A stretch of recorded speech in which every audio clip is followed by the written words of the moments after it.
பல நிரூபிக்காத ஒருத்தரால ஓட்டை டிரான்ஸ்ஃபர் பண்ண முடியுமா? விஜயகாந்த் 8-10 எடுத்தாரு, ஜெயலலிதா அம்மையாருக்கு ஓட்டை டிரான்ஸ்ஃபர் பண்ணாரு. அப்படி கரடிய காரி துப்புற மாதிரி மல்லிகார்ஜுன காரி துப்பிட்டு போயிட்டாரு.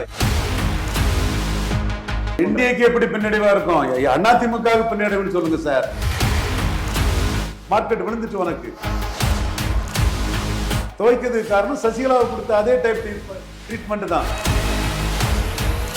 ராகுல் காந்தியை பாதிக்கும் அப்படிங்கறதுனால அவரு அதுல போட்டியிடலையா? ஒன்னால காங்கிரஸ் பார்கெனிங் கூடுதப்பா, அல்லது ஸ்டாலின் 18 சீட்ல நிறுத்திருப்பாரு. விஜய்க்கு பாப்புலாரிட்டி பயன்படாதான்னு பரிதவிச்சு நிற்கிறாங்க அந்த பிஜேபி தலைவர்கள். நீங்க பவன் கல்யாணே என்ன 7 விழுக்காடு எடுத்தவர் தான் ஓட்டை டிரான்ஸ்பர் பண்ணாரு. எடப்பாடி கிட்ட இருந்து வர்றதற்கு வாய்ப்புள்ள ஓட்டுகள், அந்த ஓட்டுகள் எடப்பாடி கிட்டே நின்னுரும். இப்ப சொல்றேன், ஸ்டாலின் 45 விழுக்காடு வாக்கு மேல எடுப்பாருன்னு சொல்றேன். இப்போது புதிய அறிமுகம் ஆச்சி ஹோட்டல் சாம்பார் 50 கிராம் ரூபாய் 20 மட்டுமே. ஜெயச்சந்திரனின் புதிய கிளை ஜனவரி 3 ஆவடியில் கோலாகல ஆரம்பம். ஜெயச்சந்திரன். தமிழக அரசியல் இப்ப ரொம்பவே பரபரப்பா போயிட்டு இருக்கு.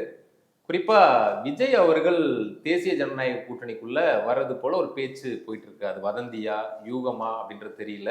சிலர் பவன் கல்யாண் மூலமா பேச்சுவார்த்தைகள்லாம் போயிட்டு இருக்குன்றாங்க. சில யூகங்கள் என்ன அப்படின்னா, அவருக்கு வந்து சிபிஐ சம்மன் வந்திருக்கு, அப்புறம் ஜனநாயகம் பட ரிலீஸ்ல மறுபடியும் சிக்கல் இருக்கு, குடும்ப பிரச்சனை, பர்சனல் பிரச்சனையும் இருக்கு, இந்த மாதிரி அழுத்தங்கள், காங்கிரஸ் வராத ஏமாற்றம், இதெல்லாம் என்டிஏக்குள்ள அவரை கொண்டு வருமோ அப்படின்ற ஒரு பார்வையும் சிலர்கிட்ட இருக்கு. என்ன நடக்குது சார்? என்ன ஓட்டு இருக்கு அவர்கிட்ட தெரியலையே சார். இது வரைக்கும் பல நிரூபிக்காத ஒருத்தரால ஓட்டை டிரான்ஸ்ஃபர் பண்ண முடியுமா? இது வரைக்கும் பலம் நிரூபிக்கல, அன்டெஸ்டட் தான். பட் அவர்கிட்ட ஏதாவது ஒரு வாக்கு இருக்கு அப்படின்றத நம்புறாங்க இல்லையா? எங்க தேர்தலில் நின்று இருக்காரா? விஜயகாந்த் 8-10 எடுத்தாரு, ஆமா. ஜெயலலிதா அம்மையாருக்கு ஓட்டை டிரான்ஸ்பர் பண்ணாரு, எதிர்கட்சி தலைவர் ஆனாரு. அதுவும் வடதுபுலத்துல 10-15 டிரான்ஸ்பர் ஆனாரு. தென்புலத்துல குறைவா தான் டிரான்ஸ்பர் ஆச்சு. அதே மாதிரி பவன் கல்யாண் 7 எடுத்தாரு, டிரான்ஸ்பர் பண்ணாரு. சிவாஜி பல நிரூபிக்கல, ஜானகிக்கு டிரான்ஸ்பர் பண்ணல. அப்ப கையில வராத ஓட்ட ஒருத்தர் எப்படி டிரான்ஸ்பர் பண்ணிட முடியும்? பாண்டே அட்டுத்தனமா பேசுறாரு, அட்டுத்தனமா பாண்டே பேசுறாரு. என்ன ஆதாரமும் கிடையாது. ஸ்டாலின் மேல உள்ள வன்மத்துல மோடிக்கு பாதிப்பு வந்தாலும் நாளைக்கு பரவாயில்லங்கிற அந்த வெறியில பேசுறாரு. ஆதாரத்தை சொல்லு. நீ பல நிரூபிக்காம ஒருத்தர் ஓட்ட டிரான்ஸ்பர் பண்ணது உங்க முகத்துலதான். அப்படி கரடிய காரி துப்புற மாதிரி மல்லிகார்ஜுன காரி துப்பிட்டு போயிட்டாரா? என்ன பலம், என்ன டிரான்ஸ்பர் பண்ணுவார்? போயா அவரை கொண்டு போய் அலையன்ஸ் அது இதுன்னு பேசிக்கிட்டு ஏட்டு சுரக்கா, கற்பனை ஓட்டு, கதைக்கு உதவாத ஓட்டு, இதெல்லாம் பாண்டே போன்றவங்க எல்லாம் நல்லா நடிச்சுக்கிட்டு விஷத்தை கக்கிற வேலையை பார்த்துட்டு இருக்காங்க சீமான் கிட்ட. சீமான் 8.2 எடுத்தது நிஜம், விஜய் இதுவரை கண்டஸ்ட் பண்ணாதது நிஜம். இதைத்தானே நீ சொல்லணும். அப்ப நீ உழைச்சு பயிரிட்டு அறுவடை பண்ணவனை அவமானப்படுத்துறதுக்கு ஏட்டு சுரக்காய பற்றி பேசுறிய அறிவு நாணயமற்ற செயல் இல்ல இது. இல்ல, இப்ப காங்கிரஸ் கூட விஜய் போகல, காங்கிரஸ் விஜய் கூட போகலன்றதுல ஒரு கணக்கு இருக்கு. அவங்களுக்கு திமுக தேவைப்படுது, அதனால போகல அப்படின்றது இருக்கு. அதே சமயம் விஜய் தனிச்சு நின்னா அது அதிமுக என்டிஏ கூட்டணிக்கு பின்னடைவா இருக்கும். என்டிஏக்கு எப்படி பின்னடைவா இருக்கும்? அதிமுக பின்னடைவுன்னு சொல்லுங்க சார். எடப்பாடிக்கு பின்னடைவுன்னு சொல்லுங்க. அவரு பயப்படட்டு, எடப்பாடிக்கு ஜால்ராக்கள் அதை கண்டு பயப்படட்டு. மோடி எங்க பயப்படுறாரு அதுக்கு? நீ எடப்பாடிக்கு எம்ஜிஆர் ஜெயலலிதா வச்சு செங்கோட்டையனையும் இவர் லோகேஷையும், அவரு ஸ்பீக்கருக்கு மகன் இவர் சத்யபாமாவையும், தென் ராஜலட்சுமியையும், ஸ்ரீதரையும், சுப்பிரமணியத்தையும், அரவக்குறிச்சி ஆயிஷாவையும் இவங்களை வச்சுக்கிட்டு அதிமுக ஆட்களை வச்சுட்டு போட்டி அதிமுக மாதிரி வர்றதுனால, எம்ஜிஆர் ஜெயலலிதா வர்றதுனால, எம்ஜிஆர் 77 வர்றதுனால அதிமுக எடப்பாடிக்கு பாதிப்பு இருக்கலாம். ஏற்கனவே சீமான பாதிக்கப்படக்கூடிய எடப்பாடி பாதிப்பு இருக்கலாம். ஸோ அந்த பாதிப்பை கண்ட்ரோல் பண்றதுக்கு இவர் தனிச்சுன்னா நம்மளை பாதிக்கும். அதை கண்ட்ரோல் பண்ணதுக்கு எடப்பாடி சீட்டு கொடுக்கலாம். என்டிஏக்கு என்ன பாதிப்பு இருக்கு, மோடிக்கு என்ன பாதிப்பு இருக்கு? நீங்க மோடி ஆங்கிள் இருந்து பாருங்க. நீ வரும்போதே ராகுல் காந்திக்கு ஜிங்கிடியா ஜால்ராபா ஒட்டுனியா வாரியே. அப்போ நாளைக்கு 2029 மோடியால என்டிஏக்குள்ள ஒரு ஆளானா நீங்க ராகுல் காந்தி கிட்ட போய் மக்களவையில் நிற்க மாட்டீங்கன்னு என்ன கேரண்டி இருக்கு? ஜனநாயகத்துல அடிச்சு தூக்கியாச்சு. உன் படம் பெண்டிங் படம் ஆயாச்சு, மார்க்கெட் விழுந்துட்டு உனக்கு. நீ போன வருஷமும் படம் இல்ல, இந்த வருஷம் கடைசி படம் நினைச்சு ஒரு மார்க்கெட்டை ஏத்திரலாம் நினைச்ச, அடிச்சு துவைச்சாச்சு. இப்பவும் இல்ல. ஒன்ன துவைக்கிறதுக்கு காரணம் சசிகலாவை கொடுத்த அதே டைப் ட்ரீட்மெண்ட் தான். ராகுல் காந்திக்கு ஆளு அடிக்கப்படுகிறார். பாராளுமன்றத்திலே வந்திருக்கணும். என்ன என்ன பயந்தீங்க? பாராளுமன்றமாக்கும், அது ராகுல் காந்தி ஆக்கும், ராகுல் காந்தி ஆக்கும், ராகுல் காந்தி. எதுக்கு நீ அரசியலுக்கு வர? பாராளுமன்றம்னா ராகுல் காந்தி ராகுல் காந்தியை பாதிக்கும் அப்படிங்கறதுனால அவரு அதுல போட்டியிடலையா? இல்ல முன்னாடியே நம்ம போட்டிட்டு இதுதான் நம்மளுடைய பலம் தெரிஞ்சிருச்சா பேரத்தை ஏத்திக்க முடியாது அப்படின்றதுனால தவிர்த்துக்கிட்டாரா? இப்ப எங்க பேரம் ஏறிச்சு? மல்லிகார்ஜுன கார்கே தான் தூக்கி துறதிக்கு போட்டுட்டாரு. பலம் நிரூபிக்காதவர். என்ன சீட்டு கூடுதலா கிடைச்சிருக்கு காங்கிரஸ். அது திமுகவுக்கு கிடைச்சிருக்குது. உங்களை காட்டி ஸ்டாலின் சான்ஸ் எடுக்க முடியாதுன்னு கொடுத்துட்டாரு. அது அதுவும் மோடிக்கு கோபம் தான். ஒன்னால காங்கிரஸ் பார்கெனிங் கூடுதப்பா, அல்லது ஸ்டாலின் 18 சீட்ல நிறுத்திருப்பாரு. அப்போ நீங்க காங்கிரஸை வாழ வைக்கிறதுக்கு, காங்கிரஸுக்கு பாதிப்பு வராம இருக்கிறதுக்கு, காங்கிரஸுக்கு பார்கெனிங்க கூட்டி விடுறதுக்கு வரக்கூடிய ஒரு இனத்தை அழிச்ச வாரிசு அரசியலை நாட்டில் கொண்டு வந்த ஊழலின் ஊற்றுக்கண்ணாட்டு ப்ரொபோஸ் பண்ண கேண்டிடேட்டை எதிர்த்து ஒர்க் பண்ணி நாட்டில் நம்பிக்கை, நாணயம், வார்த்தை சுத்தம் எல்லாத்தையுமே காலி பண்ணின ஒரு காங்கிரஸ் குடும்பத்துக்கு ஒரு ஜிங்கிடியாட்டு நீங்க வாரீங்க. அப்போ நாளைக்கு 29ல நீங்க மோடியால என்டிஏல ஒரு ஆளாயிட்டீங்கன்னு வைங்க, என்டிஏல கொஞ்சம் சீட்டு கொடுத்து ஆளாயிட்டுன்னு வைங்க. 29ல நீங்க ராகுல் காந்தி கூட தானே போய் நிற்பீங்க. ஸ்டாலின் ராகுல் காந்தியோட நிற்பீங்க. எங்களுக்கு கொள்கையை தெரி மோடியை ஒழிக்கிறதா லட்சியம். நீங்க அன்னைக்கு பேச மாட்டீங்கன்னு உங்களை எப்படி எடுக்க முடியும்? அதான் அன்னைக்கு வானதி சீனிவாசனே தெரியாதுன்ட்டாங்க. எல் முருகன் வந்து ஒரு விழுக்காடு இருக்கான்னு ஓங்கி கேட்டுட்டாப்புல. அடுத்தாலும் நயனார் நாகேந்திரன் கூட்டணி பற்றி பேசலன்னு அவர் சொல்லிட்டாப்புல. இல்ல, நயனார் நாகேந்திரன் நேற்றெல்லாம் வதந்தி அப்படின்ற மாதிரி பேசினாரு. இன்னைக்கு அவருடைய பேச்சுல கொஞ்சம் மாற்றம் தெரியுது. என்ன மாற்றம் தெரியுது? அது வதந்தின்ற வார்த்தையை இன்னைக்கு பயன்படுத்தல. டெய்லி அதை பேசிட்டு இருக்க வேண்டிய அவசியம் இல்லைல்ல. அண்ணாமலை தெளிவா சொல்லிட்டாரு, டீயும் காப்பியும் ஒன்னா சேர்க்க முடியாதுன்னு. அது பொருந்தா கூட்டணி ஆயிரும். அது மட்டும் இல்ல, ஆனா பிஜேபியில இருந்து சில தலைவர்கள் இன்னும் அழைக்கிறாங்களே, திமுக எதிர்ப்புல விஜய் உறுதியா இருக்கிறாரு, அப்ப நம்ம எல்லாமே ஒன்று சேர்ந்து திமுக வீழ்த்தணும்ன்ற ஒரு புள்ளியில இணையலாம் அப்படின்ற அழைப்பு அங்க. டிஎம்கே எதிர்ப்புல உறுதியா இருக்கக்கூடிய விஜய்க்கு என்ன ஓட்டு நிரூபிச்சிருக்கிறார்? நிரூபிக்காத ஓட்டை ஒருத்தர் எப்படி டிரான்ஸ்பர் பண்ண முடியும்? கையில வராத ஓட்டை எப்படி டிரான்ஸ்பர் பண்ண முடியும்? பைத்தியகாரத்தனமா அந்த தலைவர்கள் டெஸ்பரேட் ஆகி எல்லாத்தையும் இழந்து எம்எல்ஏ ஆகிறதுக்கு விஜய்க்கு பாப்புலாரிட்டி பயன்படாதான்னு பரிதவிச்சு இருக்கிறாங்க அந்த பிஜேபி தலைவர்கள். வேஸ்ட் பார்ட்டிஸ் அதுகள்லாம். இல்ல, சில பேர் 60 சீட்டு சொல்றாங்க, 40 சீட்டு கொடுக்க போறாங்க, துணை முதல்வர் 117 காங்கிரஸுக்கும் விஜய்க்கும் சொன்னாங்க. சீமான் பேசினாங்க. சீமான் 20 சீட்டு கூட ஒருத்தலன்ட்டாரு, நீ வேணா வந்து சேருன்ட்டாரு. இந்த மாதிரி மார்க்கெட்டிங்கை வச்சு வதந்திகளை பரப்புறது பலருக்கும் வழக்கம்தான். இப்ப நீங்க பவன் கல்யாணே என்ன 7 விழுக்காடு எடுத்தவர் தான் ஓட்டை டிரான்ஸ்பர் பண்ணாரு. நீங்க அன்டெஸ்டட் நாட் ப்ரூவ்டு. நீங்க பிஜேபி இன்க்ளூசிவ் அலையன்ஸ் சொல்ல போனீங்கன்னா, கொள்கை எதிரி கூட போனீங்கன்னா, இப்ப நான் என்ன வரும்? எடப்பாடியை சிஎம்மா சொல்லணும். 2026ல எடப்பாடி கிட்ட இருந்து வருவதற்கு வாய்ப்புள்ள ஓட்டுகள், அந்த ஓட்டுகள் எடப்பாடி கிட்டே நின்னுரும். சீமானிடம் இருந்து விஜய் கிட்ட வரக்கூடிய வாய்ப்புள்ள ஓட்டுகள் சீமான்டே நின்றோம். ஸ்டாலின் இருந்து எடப்பாடி விஜய் கிட்ட வரக்கூடிய வாக்குகள் ஸ்டாலின்டே நின்றுரும். அப்போ உங்க கையில என்ன ஓட்டு இருக்கு? நீங்க எடப்பாடி முதல்வர் போனா எந்த அளவுக்கு எடப்பாடியை டேமேஜ் பண்ணீங்களோ அந்த டேமேஜ்ல இருந்து எடப்பாடி தப்பிக்கலாமே தவிர, புதுசா ஸ்டாலின் முதல்வரின் ஓட்டு போடக்கூடியவனோ சீமான் முதல்வரின் ஓட்டு போடக்கூடியவனோ விஜய் பலம் நிரூபிக்காத அன்டெஸ்டட் நாட் ப்ரூவ்டு விஜய் சொல்லிட்டாருன்னு எடப்பாடி போட மாட்டான். இதுதான் அட்டுத்தனமா, முட்டாள்தனமா, விவரமே தெரியாம ஃபூலரியா வன்மத்திலையும் காழ்ப்புணர்ச்சியிலும் பாண்டே போன்றவங்க பேசிட்டு இருக்காங்க. ஆனா ஏற்கனவே கடந்த தேர்தலில் இருந்த கூட்டணியை விட கொஞ்சம் பலவீனமா தான் இப்ப என்டிஏ இருக்கிறதா இருக்கு. ஏன்னா பாமக பிளவுபட்ட பாமக தான் இருக்குது. தேமுதிகவை கொண்டு வருவாங்கன்னு நினைச்சாங்க, தேமுதிக அங்க போயிட்டாங்க. போன முறை தனிச்சு போட்டிட்ட மக்கள் நீதி மையம், அது எவ்வளவு ஓட்டோ, 1% 1/2% அவங்களும் திமுக கூட தான் இருக்கிறாங்க. அப்படிங்கும் போது காங்கிரஸ் இருக்குமா இல்லையா அப்படின்ற சூழ்நிலை தாண்டி இப்ப காங்கிரஸும் அங்கதான் இருக்காங்க. ஒரு கூட்டணி மிகப்பெரிய பலமா இருக்குது. பெரிய அளவுக்கு ஆன்டி இன்கம்பன்சிவ் இருக்கிற மாதிரியும் தெரியல. அப்பப்ப 5000 போடுறாங்க, மகளிர் உரிமை தொகை போட்டுடுறாங்க அப்படின்றதெல்லாம் இருக்குது. இதையெல்லாம் தாண்டி திமுக கூட்டணியை, திமுகவை வீழ்த்தணும் அப்படின்னா விஜயையும் தனியா களங்காண வச்சுட்டு இவங்க வெற்றியை அடைகிறதுன்றது சாத்தியமா? அப்படி இருக்கும்போது என்டிஏக்குள்ள கொண்டு வர்றதுக்கு ஒரு முயற்சி எடுக்கிறதுன்றது ஒரு அரசியல் ரீதியாக சரிதானே? எடப்பாடி இன்னைக்குள்ள கான்செப்ட் படி 20 விழுக்காடு அவர் எடுத்திருக்கிறாரு. அன்புமணியால ஒரு 3 விழுக்காடு வரலாம். 4.3 கூட போட்டுக்கோங்க. ராமதாஸுக்கு குறைச்சலாக தான் கொடுக்க முடியுது. அன்புமணிகிட்ட தான் இருக்கிறாங்க தெளிவு. அப்போ ஒரு 3 போட்டுக்கிடுங்க, 23. தினகரன் 3/4 தான் எடுத்தாரு. அவரு அன்புமணி கொஞ்சம் எக்ஸஸாக போட்டு 1 போடுங்க. 1 கீழே தான் அவருக்கு ஓட்டு எடுத்திருக்கிறாரு. 1 விழுக்காடு போடுங்க. 20, 23, 24. மோடி பிரதமர்னு அண்ணாமலை எடுத்த வாக்குக்கு உரிய சீட்டு கொடுத்தாதான் அந்த ஓட்டு வரும். நீங்க வந்து 30 சீட்டு கொடுத்தீங்கன்னா வர்றதே 4 விழுக்காடு தான் வரும்னு நீங்க 4 விழுக்காடுக்கு தான் ஒருத்தனே அதை காலி பண்ணிட்டீங்க. பிஜேபியை காலி பண்ணி அண்ணாமலை லீடரா வர விடாம தடுத்து வரப்போறது உங்களுக்கு 4 விழுக்காடு தான். அதிகபட்சம் 6 விழுக்காடு வருதுன்னு வைங்க.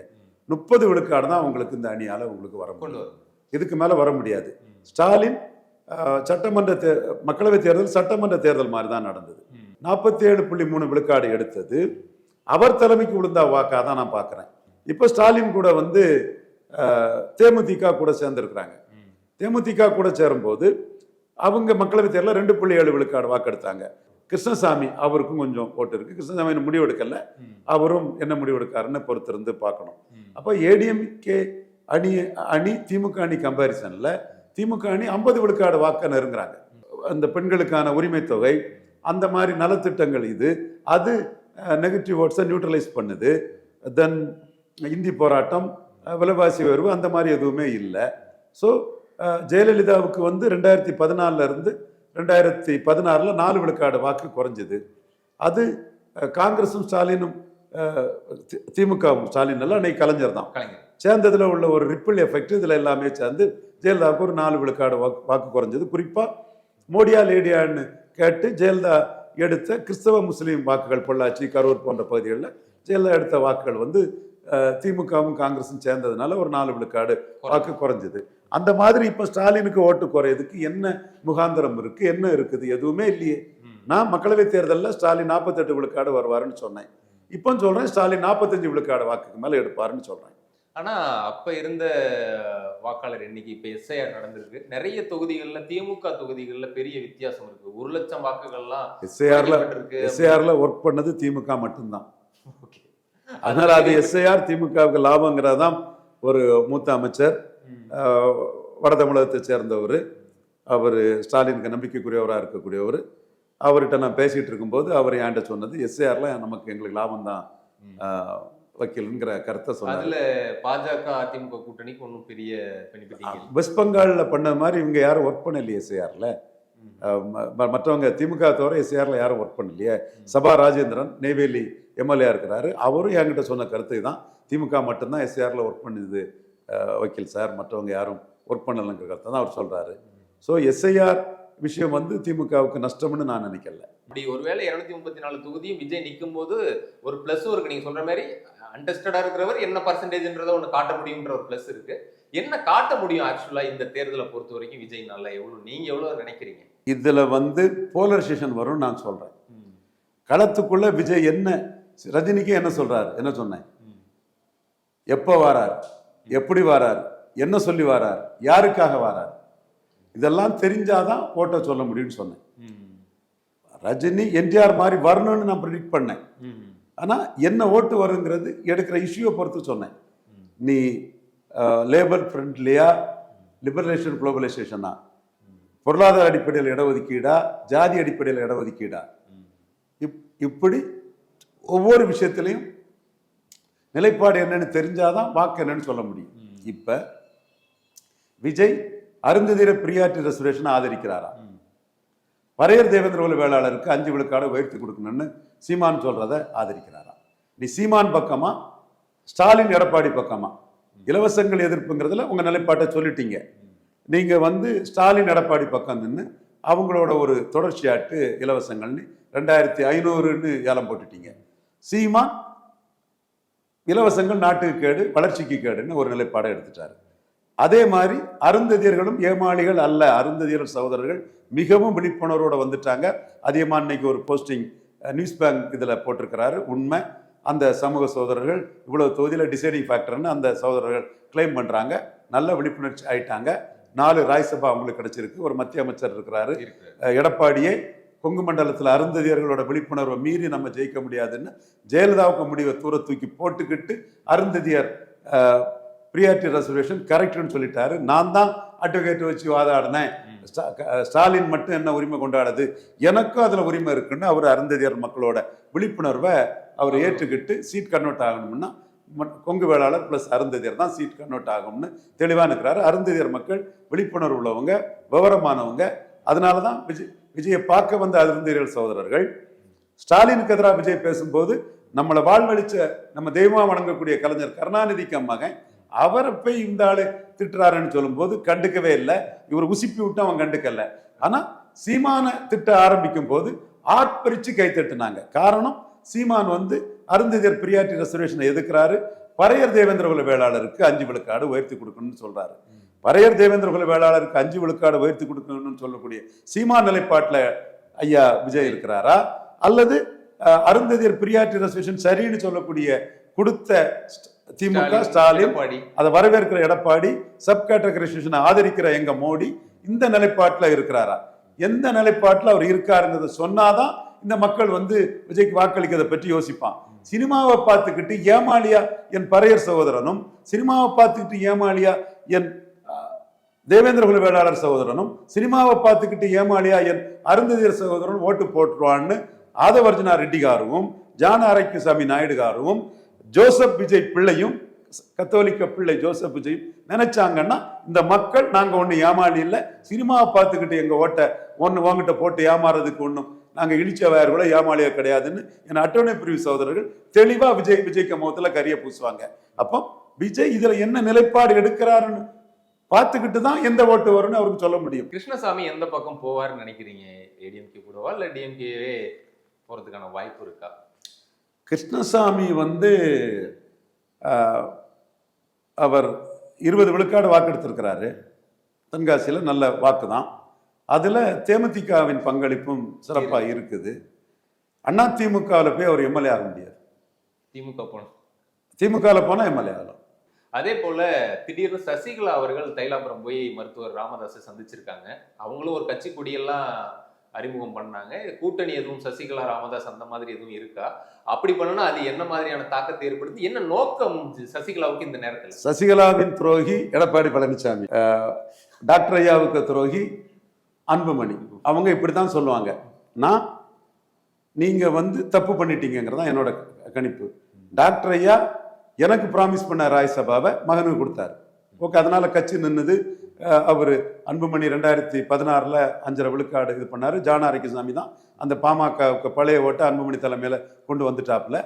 ஓகே, ஆனா நீங்க முழு அதிகாரத்தையும் அன்புமணி கையில கொடுத்தீங்க. ஸோ இன்னைக்கு அவர் அன்புமணி இதை காலி பண்ணாதான் அவர் நிற்க முடியும். அப்போ அன்புமணி எடப்பாடி அன்புமணியை கையில் எடுத்து ராமதாஸ் அவுட் பண்ணிட்டாப்புல. சசிகலா மேட்டர்ல நான் சசிகலா அம்மையார் வீழ்ச்சிக்கு நாம முக்கிய காரணம். இன்னும் சொல்ல போனா நான் என் தம்பி கண்ணன், கோசல்ராம் 7-8 தடவை டெல்லிக்கு போனோம். சுரேஷ் பிரபுவை பார்த்தோம், ஜவடேக்கரை பார்த்தோம், அருண்ஜேட்லியை பார்த்தோம். நாங்கள் அருண்ஜேட்லியை பார்த்து பேசிட்டு இருக்கும்போது தம்பித்துறை இன்னைக்கு கவுண்டருங்கனால ராஜ்யசபா வாங்கியிருக்கிறாரு. அவர் அன்னைக்கு சசிகலா ஆளாட்டு உள்ள வந்தார். அருண்ஜேட்லிட்ட நாங்கள் பேசிட்டு இருக்கும்போது எங்களை பார்த்ததுமே ஷாக் ஆயிட்டாரு. அருண்ஜேட்லி அவர் சொன்ன வார்த்தை, டெப்டி ஸ்பீக்கர்னா எப்போ வேணாலும் வாங்க, சசிகலான்னா வராதிங்கன்னாப்புல. நாங்கள் சசிகலா கிட்ட ஏன் பவரை கொடுக்கக்கூடாதுன்னு தான் சொல்லிட்டு இருந்தோம். நாங்கள் அன்னைக்கு சொன்னது சசிகலா நடராஜன் இந்திரா காந்தி, சோனியா காந்தி இவங்க ஆள், அவங்க கையில் பவர் போச்சுன்னா இந்தியா ஃபுல்லாக நமக்கு எதிராக அரசியல் பண்ணுவாங்க. ஏற்கனவே யூபியில் கட்சிராமி முலாயம் சிங் சேர்த்து பாஜகவை காலி பண்ணவங்க. காங்கிரஸ் பிஜேபி தெருவில் தான் நிற்கணும். காங்கிரஸுக்கு திமுக ஆப்ஷன் இருக்கும், அதிமுக ஆப்ஷன் இருக்குங்கிறதா நம்ம சொன்னோம். ஆனால் நீ காலில் விழுந்துக்கிட்டு மிக கடுமையான ஒரு வார்த்தையை சொன்ன, அது தப்பு இல்லை. நாங்கள் அடிச்ச அடியில தான் உனக்கே லாபம் அதானே இப்பவும் பிரச்சனையா வந்துட்டு இருக்கு. ஐயர நாடாரும் என்ன செய்திட முடியும்னு சொல்லும்போது சத்திரன் குருமூர்த்தி தூக்கி போடும்போது காப்பாத்துனது எங்க டீம்னு சொல்லுதானே நாங்க இப்போ சண்டையை போட்டுட்டு இருக்கோம். ஓகே, அந்த இடத்துக்குள்ள சசிகலா அம்மையார் எடப்பாடியை பலகீனப்படுத்தக்கூடிய எல்லா அரசியலும் அவங்க பண்ணுவாங்க. டாக்டர் ஐயா அன்புமணியை பலகீனப்படுத்தக்கூடிய எல்லா அரசியலும் பண்றாங்க. இதுல நமக்கும் உள்ளுக்குள்ள ஒரு ரோல் இருந்ததுனாலும் இன்னைக்கு நம்ம எது உண்மையோ அது எது சாத்தியமோ அதுங்கிறத ஓப்பனா அவுட்ஸ்போக்கனா பேசுறோம். அதை பலவீனப்படுத்த முடியுமா அப்படின்ற ஒரு கேள்வி இருக்குல்ல. சசிகலாவுக்கு அந்த கம்யூனிட்டிக்குள்ள ஒரு இமேஜ் இருக்குது. அவங்க 2021 ஃபைட் பண்ணா நின்று இருக்கணும். பெண் பாதிக்கப்பட்டவங்க, ஜெயிலுக்கு போன தினகரன் 50 விழுக்காடு எடுத்து ஜெயிக்கல. அப்போ அந்த ஷூட்டோட 21 அவங்க தினகரன் ப்ரொஜெக்ட் பண்ணியிருப்பாங்கன்னா ஒரு பெரிய லெவல் இருக்கும். நான் இன்னைக்கு சொல்லலை, அன்னைக்கே நான் சொல்லியிருக்கிறேன். அன்னைக்கு அவங்க ஏமாந்துட்டாங்க. இப்போ வராங்க, மக்கள் தீர்ப்படி கேட்டு இருந்தாலும் ஆறுன கஞ்சி தான். பட் முக்குளத்தூர் கம்யூனிட்டி எம்பவர் பண்ணவங்க, அது மறுக்க முடியாது. கண்டிப்பா அங்க சில பாதிப்புகள் எடப்பாடிக்கு அது இருக்கும் அப்படின்றது தான் சொல்றீங்க. உறுதியா கண்டிப்பா சார், பல்வேறு விஷயங்களை பகிர்ந்துக்கிட்டீங்க. தமிழ்நாடு நவ் சார்பாக மிக்க நன்றி சார். இப்போது புதிய அறிமுகம் ஆச்சி ஹோட்டல் சாம்பார் 50 கிராம் ரூபாய் 20 மட்டுமே. ஜெயச்சந்திரனின் புதிய கிளை ஜனவரி 3 ஆவடியில் கோலாகல ஆரம்பம். ஜெயச்சந்திரன்.